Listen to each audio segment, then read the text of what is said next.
দেশের গুণী নির্মাতা মুস্তাফা সরোয়ার ফারুকী। সমাজের বিভিন্ন চিত্র উঠে আসে তার লেখা এবং কন্টেন্টে। সামাজিক যোগাযোগ মাধ্যমেও বিভিন্ন বিষয় নিয়ে কথা বলেন এই নির্মাতা। বৈষম্য বিরোধী ছাত্র আন্দোলনের শুরু থেকেই সরব ছিলেন ফারুকী। এবার গণপিটুনিতে রাজশাহী বিশ্ববিদ্যালয় ছাত্রলীগের সাবেক নেতা আব্দুল্লাহ আল মাসুদ মারা যাওয়া প্রসঙ্গে মুখ খুললেন এই নির্মাতা। গত শনিবার শারীরিক প্রতিবন্ধী মাসুদ সদ্যজাত মেয়ের জন্য ওষুধ আনতে ফার্মেসিতে গিয়েছিলেন, আর সেখানেই হামলার শিকার হয়ে শেষ নিঃশ্বাস ত্যাগ করেন তিনি। এতে এতিম হয় তার 4 দিনের কন্যা শিশু। এ ঘটনা কাঁদিয়েছে হাজারো নেটিজেনদের।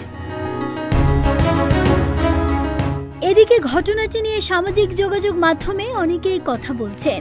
বিষয়টি নিয়ে ফারুকীও স্পষ্ট করেছেন তার অবস্থান। সোমবার নিজের ফেসবুকে ফারুকী লিখেন, রাজশাহীর ঘটনাটা মনটা দুমড়ে মুচড়ে দিল। ছোট বাচ্চাটার দিকে কি আমরা তাকাতে পারবো? যদি তার বাবা অপরাধ করেও থাকে, কে মবকে লাইসেন্স দিল বিচার করার? মবরাজ থামান, শৃঙ্খলা আনেন, না হলে কোনো সংস্কারই কাজে আসবে না।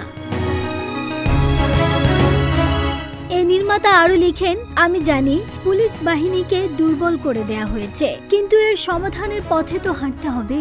সবাইকে ঐক্য ধরে রেখে মববাজি থামাতে হবে। পুলিশকে আরো কনফিডেন্স দিয়ে এঙ্গেজ করতে হবে।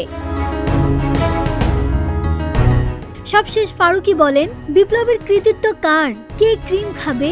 কাকে ঠেকিয়ে কাকে ওঠাতে হবে? কে ক্রিম খাবে, কাকে ঠেকিয়ে কাকে ওঠাতে হবে, এটা পরেও করা যাবে।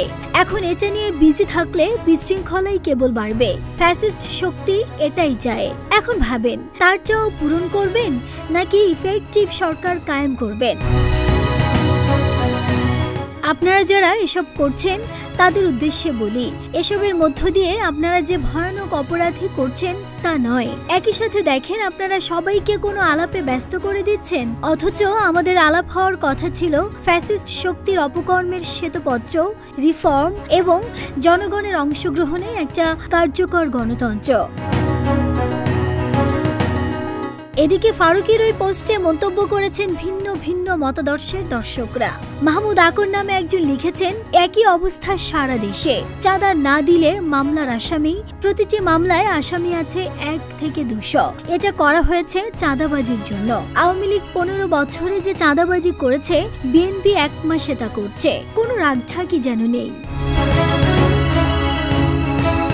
অপরদিকে মাহবুব মোজাদ্দেদ একজন বলেছেন, দেশে কোনো ফেরেশতা নাই জনাব, ওরাই বাঙালির জন্য ঠিক ছিল, অন্তত দেশ অনেক উন্নত হয়েছে।